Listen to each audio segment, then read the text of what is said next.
Hands. Upon the half-decayed veranda of a small-frame house that stood near the edge of a ravine, near the town of Winesburg, Ohio, a fat little old man walked nervously up and down. Across a long field that had been seeded for clover, but that had produced only a dense crop of yellow mustard weeds, he could see the public highway along which went a wagon filled with berry pickers returning from the fields. The berry pickers, youths and maidens, laughed and shouted boisterously. A boy clad in a blue shirt leaped from the wagon and attempted to drag after him one of the maidens, who screamed and protested shrilly. The feet of the boy in the road kicked up a cloud of dust that floated over the face of the departing sun. Over the long field came a thin, girlish voice. "Oh, you, Wing Biddlebaum, comb your hair. It's falling into your eyes," commanded the voice to the man, who was bald and whose nervous little hands fiddled about the bare white forehead as though arranging a mass of tangled locks. Wing Biddlebaum, forever frightened and beset by a ghostly band of doubts, did not think of himself as in any way a part of the life of the town where he had lived for 20 years. Among all the people of Winesburg, but one had come close to him. With George Willard, son of Tom Willard, the proprietor of the New Willard House, he had formed something like a friendship. George Willard was the reporter on the Winesburg Eagle, and sometimes in the evenings he walked out along the highway to Wing Biddlebaum's house. Now, as the old man walked up and down on the veranda, his hands moving nervously about, he was hoping that George Willard would come and spend the evening with him. After the wagon containing the berry pickers had passed, he went across the field, through the tall mustard weeds, and climbing a rail fence, peered anxiously along the road to the town. For a moment, he stood thus, rubbing his hands together and looking up and down the road. And then, fear overcoming him, ran back to walk again upon the porch on his own house. In the presence of George Willard, Wing Biddlebaum, who for 20 years had been the town mystery, lost something of his timidity, and his shadowy personality, submerged in a sea of doubts, came forth to look at the world. With the young reporter at his side, he ventured into the light of day into Main Street, or strode up and down on the rickety front porch of his own house, talking excitedly. The voice that had been low and trembling became shrill and loud. The bent figure straightened. With a kind of wriggle, like a fish returned to the brook by the fisherman, Biddlebaum the silent began to talk, striving to put into words the ideas that had been accumulated by his mind during long years of silence. Wing Biddlebaum talked much with his hands. The slender, expressive fingers, forever active, forever striving to conceal themselves in his pockets or behind his back, came forth and became the piston rods of his machinery of expression. The story of Wing Biddlebaum is a story of hands, their restless activity, like unto the beating of the wings of an imprisoned bird, had given him his name. Some obscure poet of the town had thought of it. The hands alarmed their owner. He wanted to keep them hidden away, and looked with amazement at the quiet, inexpressive hands of other men who worked beside him in the fields, or passed driving sleepy teams on country roads. When he talked to George Willard, Wing Biddlebaum closed his fists and beat with them upon a table or on the walls of his house. The action made him more comfortable. If the desire to talk came to him when the two were walking in the fields, he sought out a stump or the top board of a fence, and with his hands pounding busily, talked with renewed ease. The story of Wing Biddlebaum's hands is worth a book in itself. Sympathetically set forth, it would tap many strange, beautiful qualities in obscure men. It is a job for a poet. In Winesburg, the hands had attracted attention merely because of their activity. With them, Wing Biddlebaum had picked as high as 140 quarts of strawberries in a day. They became his distinguishing feature, the source of his fame. Also, they made more grotesque an already grotesque and elusive individuality. Winesburg was proud of the hands of Wing Biddlebaum. In the same spirit, it was proud of Banker White's new stone house and Wesley Moyer's bay stallion, Tony Tip, that had won the 2:15 trot at the 4 races in Cleveland. As for George Willard, he had many times wanted to ask about the hands. At times, an almost overwhelming curiosity had taken hold of him. He felt that there must be a reason for their strange activity and their inclination to keep hidden away, and only a growing respect for Wing Biddlebaum kept him from blurting out the questions that were often in his mind. Once, he had been on the point of asking. The two were walking in the fields on a summer afternoon and had stopped to sit upon a grassy bank. All afternoon, Wing Biddlebaum had talked as one inspired. By a fence he had stopped, and beating like a giant woodpecker upon the top board, had shouted at George Willard, condemning his tendency to be too much influenced by the people about him. "You are destroying yourself," he cried.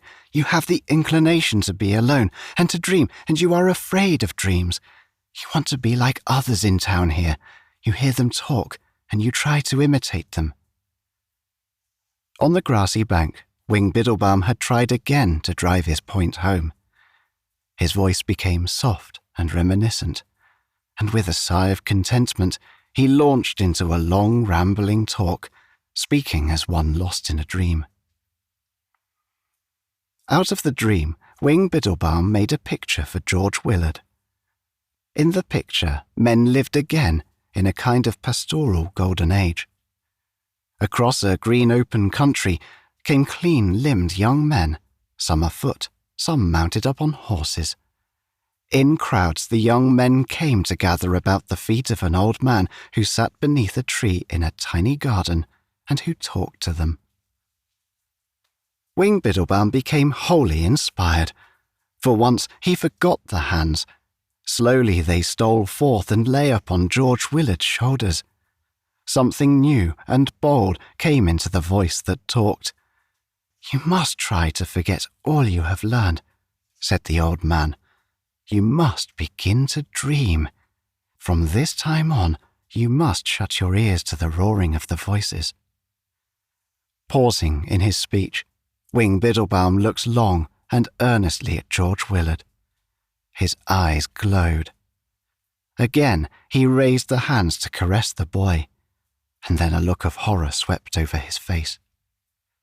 With a convulsive movement of his body, Wing Biddlebaum sprang to his feet and thrust his hands deep into his trousers pockets. Tears came to his eyes. "I must be getting along home. I can talk no more with you," he said nervously.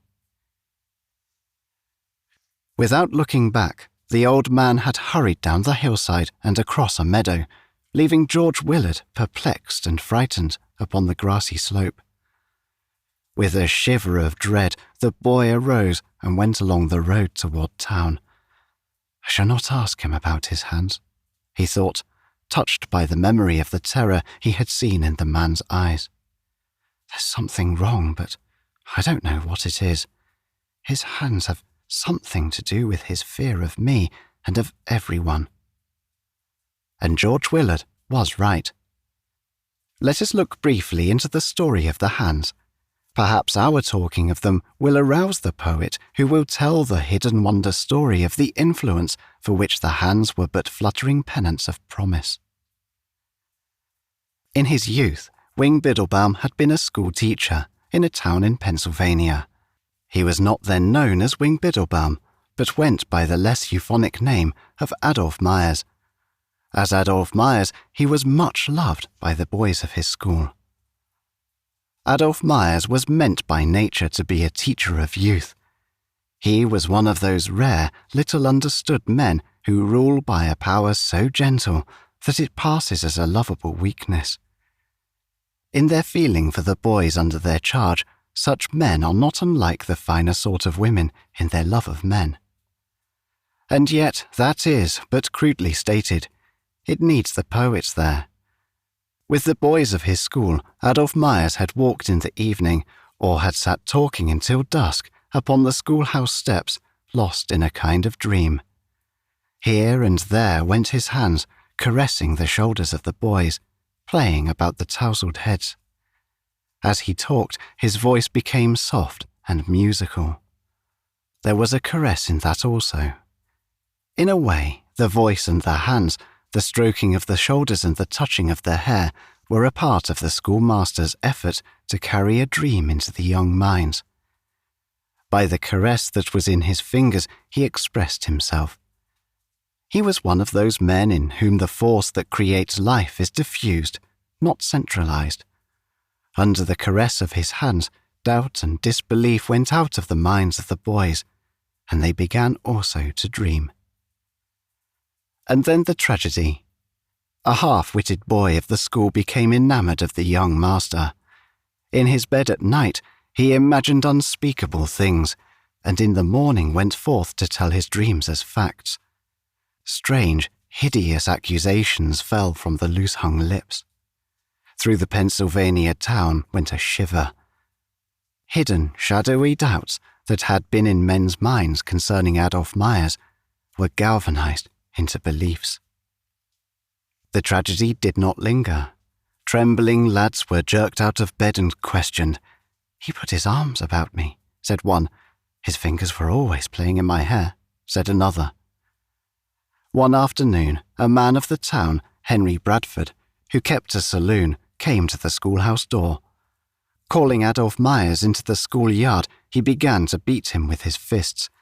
As his hard knuckles beat down into the frightened face of the schoolmaster, his wrath became more and more terrible. Screaming with dismay, the children ran here and there like disturbed insects. "I'll teach you to put your hands on my boy, you beast," roared the saloon keeper, who, tired of beating the master, had begun to kick him about the yard.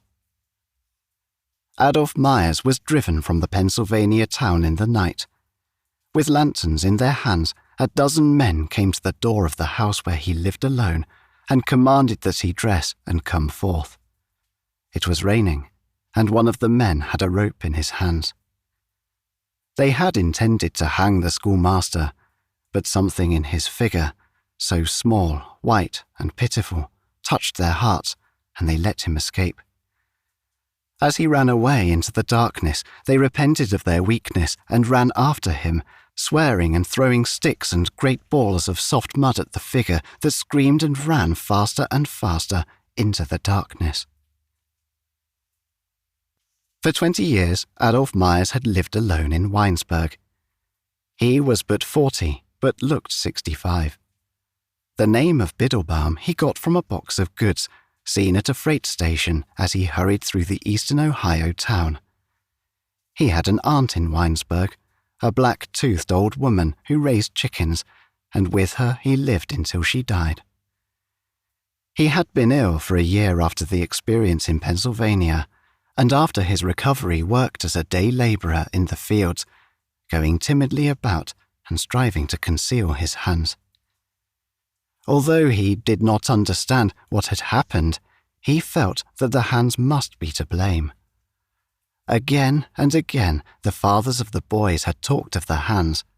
"Keep your hands to yourself," the saloon keeper had roared, dancing with fury in the schoolhouse yard. Upon the veranda of his house by the ravine, Wing Biddlebaum continued to walk up and down until the sun had disappeared and the road beyond the field was lost in the grey shadows. Going into his house, he cut slices of bread and spread honey upon them. When the rumble of the evening train that took away the express cars loaded with the day's harvest of berries had passed and restored the silence of the summer night, he went again to walk upon the veranda. In the darkness, he could not see the hands, and they became quiet. Although he still hungered for the presence of the boy, who was the medium through which he expressed his love of man, the hunger became again a part of his loneliness and his waiting.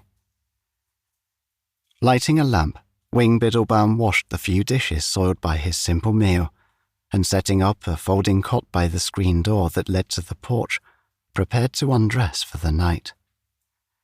A few stray white breadcrumbs lay upon the cleanly washed floor by the table. Putting the lamp upon a low stool, he began to pick up the crumbs, carrying them to his mouth one by one with unbelievable rapidity. In the dense blotch of light beneath the table, the kneeling figure looked like a priest engaged in some service of his church.